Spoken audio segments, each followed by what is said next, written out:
नमस्कार, मैं video journalist Bunty डीगरा के साथ हरबंस नागो के आया हूं। पूर्व जम्मू कश्मीर के मुख्य सचिव रहे, पूर्व मेंबर ऑफ लेजिस्लेटिव काउंसिल रहे और son of the soil Shri B.R. कुंडल पर।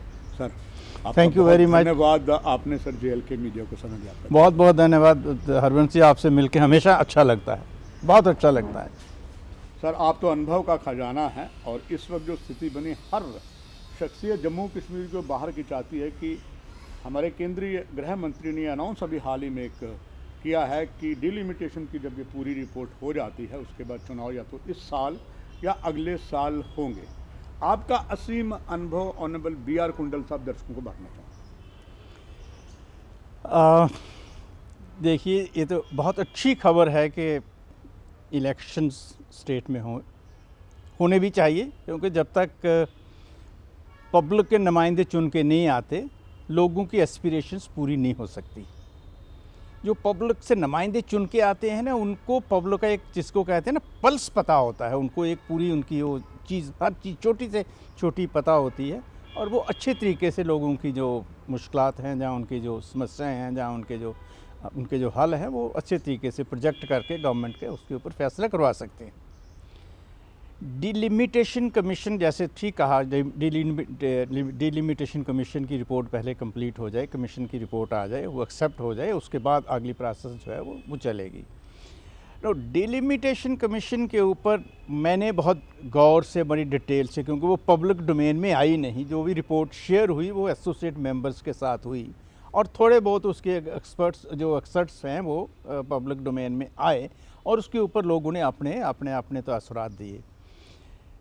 मैंने भी उसको देखा, जो कि अखबारों में रिपोर्टिंग हुई, तो एक चीज़ उभर के सामने आई उन अखबारों की रिपोर्टों के निस्बत से कि साहब, कोई भी सोसाइटी की जो सेक्शन है, कोई भी जो तबका है, जहाँ कोई भी जो खित्ता है, जहाँ कोई भी जो ज़िला है, वो उसके ऊपर कोई ज़्यादा खुश नहीं है। चाहे वो कश्मीर का ज़िला सूबा हो, चाहे जम्मू का हो, चाहे ज़िले हों, चाहे वो एक स्पेसिफिक ग्रुप है, चाहे वो शेड्यूल कास्ट का ग्रुप है, चाहे वो शेड्यूल ट्राइब का ग्रुप है, वो भी इस रिपोर्ट के साथ कोई ज़्यादा खुश नहीं है। और बाय एंड लार्ज अगर आप देखा जाए तो पॉलिटिकल पार्टीज़, जिसको आप कहते हैं ना अक्रॉस द स्पेक्ट्रम, चाहे वो कश्मीर बेस्ड पार्टीज़ हैं, चाहे वो जम्मू बेस्ड पार्टीज़ हैं, चाहे वो J&K बेस्ड पार्टीज़ हैं, J&K लेवल दोनों तरफ से जिनका वो रहता है, जम्मू में भी है, कश्मीर में भी है, लद्दाख में भी था, चाहे वो हैं, चाहे जिनका बेस जम्मू में है वो हैं, सभी ने इसके ऊपर कहीं ना कहीं इसके ऊपर कमेंट्स दिए हैं कि ये ठीक नहीं है। किसी ने कहा कि साहब कुछ कॉन्स्टिट्यूंसी को बिल्कुल ख़त्म कर दिया, कहीं पे बात उठी कि इनके नाम बदल दिए, कहीं पे बात उठी कि कुछ एरियाज़ इधर से उधर लगा दिए, यहाँ तक कि अगले दिन कहीं बात चल रही थी और मेरे पास भी, चूँकि मैं यहीं बड़ा पला हूँ, यहीं पर हम लोग पढ़े। तभी आपका सवेरे फ़ोन लगातार बिजी होता, आपका ऑफिस आज भी वैसे ही चलता है। स्कूल में यहीं पढ़े, कॉलेज में यहीं पढ़े, नौकरी सारी यहीं हो गई, तो लोगों के साथ फिर जैसे आपने कहा, वो नौकरी ख़त्म करने के बाद सियासत में भी थोड़ा सा हुआ, थोड़ी देर मिनिस्ट्री भी रहे, फिर MLC भी रहे, तो लोगों के साथ एक रब्ता रहा। और ख़ास करके चूँकि मैं जिस एरिया से आता हूँ, आपको पता ही RS-पुरा का जो रूरल एरिया है, वहाँ लोगों के साथ एक पुराना रब्ता रहा है, तो वो आज भी है, वो रब्ता मैंने कायम रखा है। लोग अभी भी आते हैं और जो भी उनकी कोई बात होती है हम सुनते हैं, और जब जहाँ मुनासिब समझते हैं आगे पहुँचा देते हैं, यहाँ मुनासिब समझते हैं वहाँ उसके ऊपर कोई उनको और रास्ता दिखा देते हैं कि भाई इसमें ये तरीक़ाकार इसका जो वो हो सकता है। तो मैं ये देख रहा था कि लोगों में कोई ज़्यादा इसकी रिपोर्ट के ऊपर कोई बहुत अच्छे तासुरात अभी तक नहीं मिले। मे भी इसका एक कारण ये भी हो सकता है क्योंकि रिपोर्ट जो है, जब तक वो पब्लिक डोमेन में पूरी ना आए तब तक लोगों को या किसी को भी इसका पूरा पता नहीं लग सकता। जब जैसे एसोसिएट मेंबर के साथ शेयर किए, उनको पूरा पता है कौन सा गांव कहाँ गया है, कौन सा एरिया किधर गया है, कैसे गया है, क्यों गया है, उसकी बैकग्राउंड क्या है, उसके कारण क्या है। मैं ऐसे समझ सकता हूँ क्योंकि जब पिछली बार जब ये 95-96 में जो पिछली डिलिमिटेशन कमीशन की जब बात चली थी और हुई थी, उस ज़माने में मैं जम्मू में डिविजनल कमिश्नर था, वो में से लेके आपको पता ही कि यहीं था। तो उस वक्त लोगों के साथ हमारा इंटरेक्शन होता था, मेंबर के साथ भी इंटरेक्शन होता था। कुछ बात हम लोगों से सुनते थे तो हम आगे किसी तरीके से वहाँ पर पास ऑन करने की कोशिश करते थे एडमिनिस्ट्रेशन की तरफ से।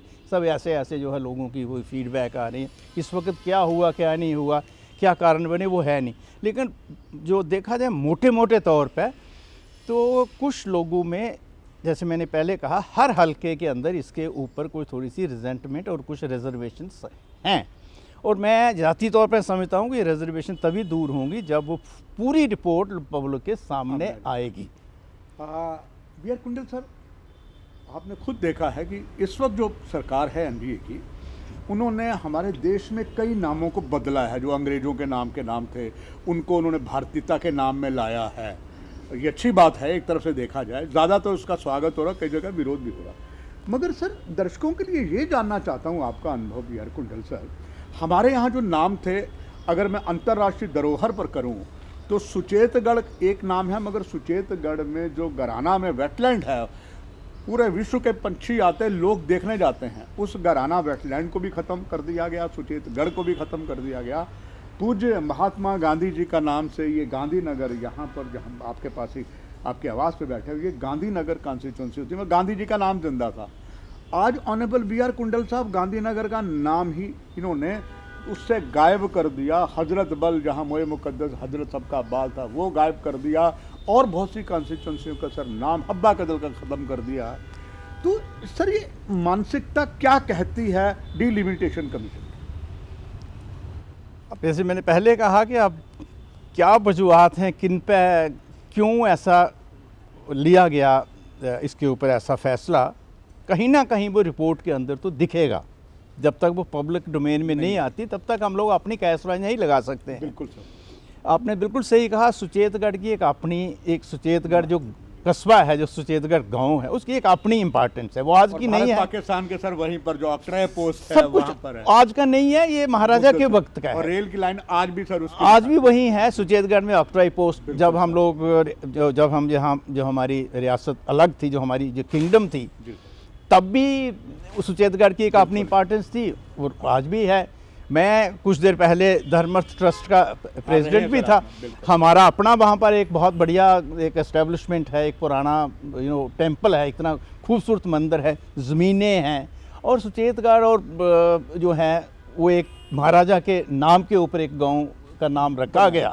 तो उन चीज़ों की एक अपनी इंपॉर्टेंस रहती है। जैसे आपने कहा गांधीनगर की एक अपनी एक हिस्ट्री है कि जब डाला गया गांधीनगर तो मतलब क्यों रखा गया, तो ये है। तो ये चीज़ें थोड़ी देर मेरे ख्याल में बाकी नाम बदलना नहीं बदलना, रियासत के अंदर, मुल्क के अंदर क्या हुआ, हर एक के पीछे कोई ना कोई बैकग्राउंड है। क्यों वापस लाया, क्यों आगे किया, कैसे नहीं किया।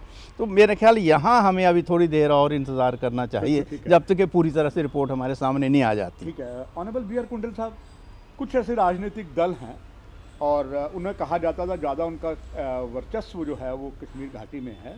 ऐसा नहीं है कि यहाँ पर, जैसे उदाहरण नेशनल कॉन्फ्रेंस ऑफ पीडीपी, उनका यहाँ पर भी वर्चस्व है। मगर देखा यह गया है सर कि जो नेशनल कॉन्फ्रेंस से जो उनके बैकबोन नेता थे, वो नेशनल कॉन्फ्रेंस को छोड़कर दूसरी पार्टी में आ गए।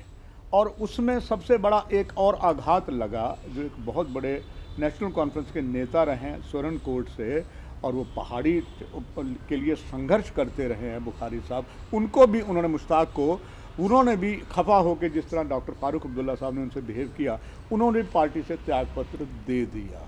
ये जो बातें हो रही हैं सर, और जो इसमें खास करके शेड्यूल ट्राइब पहाड़ियों के लिए बहुत संघर्ष हो रहा है, पहाड़ी चाहते हैं उनको कुछ मिले, गुज्जरों का उसमें विरोध हो रहा है, ये जो तनातनी बनी है, इस पर मैं चाहूँगा आपका एक बहुमूल्य विचार दर्शकों के लिए। हरवंश जी, ये जहाँ तक मैंने देखा है, जो मतलब जो हमारा अपना भी अनुभव रहा है, ये सियासी लोगों का और सियासी पार्टियों में आना जाना जो है ना, ये एक मुतवातर रहा है और ये रहेगा, और ये लगा है।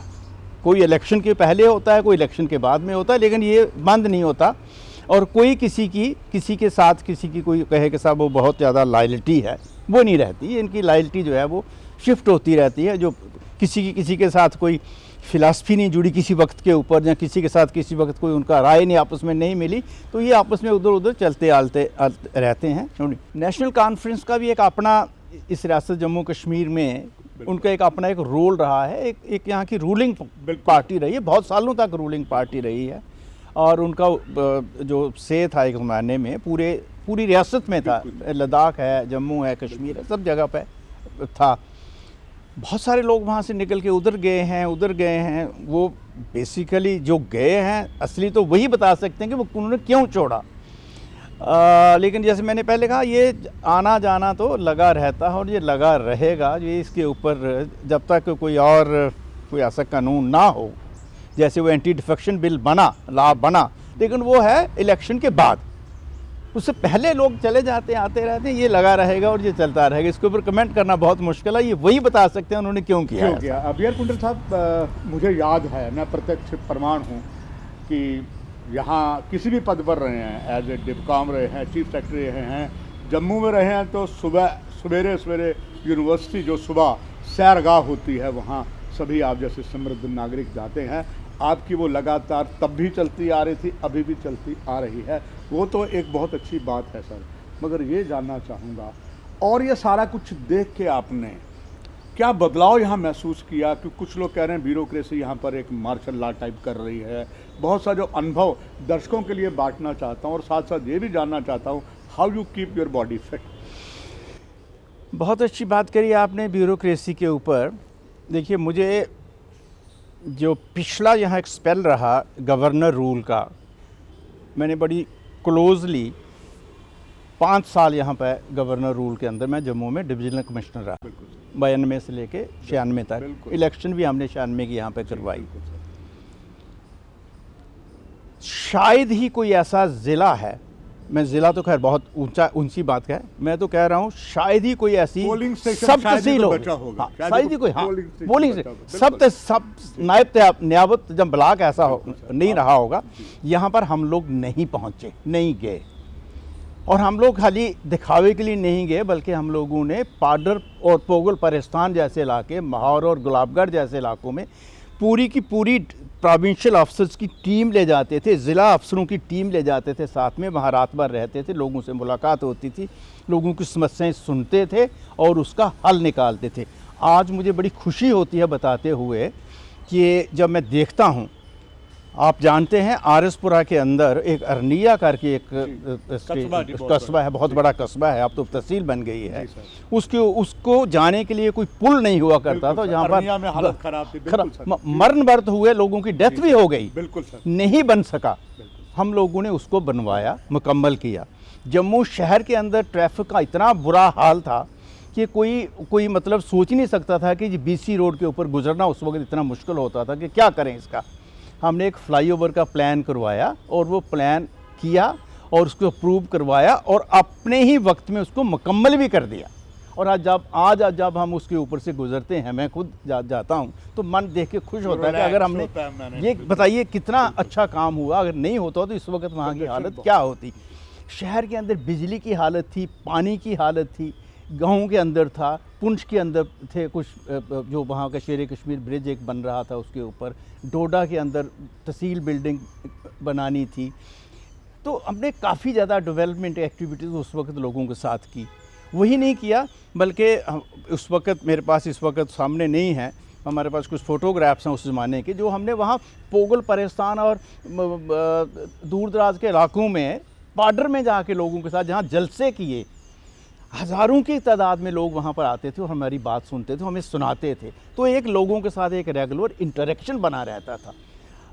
मेरा as a senior bureaucrat divisional commissioner के तौर पर मैं बात करता हूँ, ज़्यादातर लोगों के साथ हमारा रब्ता उस स्टेज पर रहता है। तकरीबन आधे से ज़्यादा दिन, मेरा आधा दिन तो बहुत कम मैं कह रहा हूँ, मैं ये कहूँगा कि 90% जो मेरा टाइम होता था वो लोगों को मिलने में गुजर जाता था।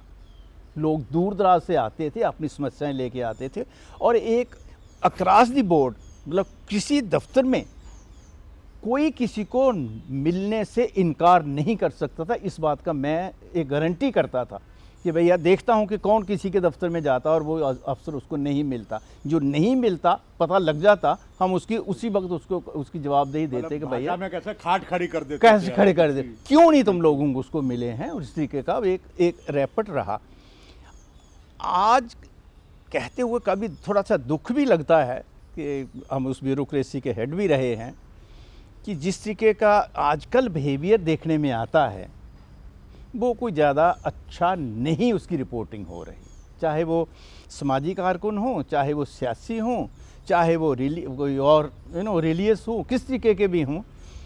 एक आम शिकायत मुझे देखने में मिलती है, जो सुनने में आता है, वो यही रिपोर्ट मिलती है कि सब लोग ज़्यादातर टेलीफोन्स नहीं अटेंड करते, अपॉइंटमेंट मांगो वो देते नहीं हैं, किसी को मिलने वैसे चले जाओ तो आपको घंटों पर इंतज़ार करना है और उसके बाद नो हो के वहाँ पर लोग वो वापस आ जाते हैं। तो जो एक रैपट होता है, जो आपस में एक दोनों का, ब्यूरोक्रेसी का और पब्लिक का खाई बन चुकी, जो संवाद था वो थोड़ा खाई बन गई है, वो जो कि एडमिनिस्ट्रेशन के लिए ठीक बात नहीं है। इसी को पूरा करने के लिए ज़रूरी है कि पब्लिक के नुमाइंदे बीच में आएँ और वो आके इस चीज़ को वो भर सकते हैं। लेकिन इस वक्त जो रिपोर्टें हैं, जो मैं नहीं कह रहा, मेरे साथ भी कई बार हुआ है, टेलीफोन किया है, मैंने भी दिखा है, किया है, तो कई अफसरों ने जवाब नहीं दिया। सचमुच ग्राउंड रियलिटीज़ बताने वाली वो शख्सियत हैं जो लंबे समय तक एक टॉप ब्यूरोक्रेट रहे, सन ऑफ द सॉइल रहे, और इसके बाद भी उन्होंने प्रजातंत्र के जो 4 प्रहरी उसमें डेमोक्रेसी में भी उन्होंने स्वाद चखा और एक निष्काम उन्होंने वहाँ काम किया। उसका मैं खुद विटनेस हूँ। जब BR कुंडल साहब लेजिस्लेटिव काउंसिल में जाते थे, हम उसे कवरेज करते थे। आज वही शख्सियत ने इतना समय जेल के मीडिया को दिया है, हम उनके आभारी हैं। बस चलते चलते सर मैं दर्शकों और आपको सर बात साझा करता चलूँगा, ये सिर्फ ब्यूरोक्रेसी के साथ तो है ही है, मीडिया से भी सरकार ने पूरी दूरी बना रखी है सर, कि मीडिया को भी कुछ नहीं कहते हैं, इसलिए हम कई बार खबरें सही नहीं दे पाते, सरकार बताती कुछ नहीं है। आपका बहुत धन्यवाद ऑनरेबल BR कुंडल साहब, आपने समय दिया। दर्शकों यही बस कार्यक्रम की समाप्ति है। नमस्कार। कुंडल सर को धन्यवाद। बहुत बहुत धन्यवाद आपका सबका, सुनने वालों का भी और जिन्होंने इंटरव्यू लिया, सबका बहुत बहुत धन्यवाद। For more updates, do subscribe our YouTube channel and don't forget to hit the bell notification icon. And if you are watching this video on Facebook, do follow our Facebook page.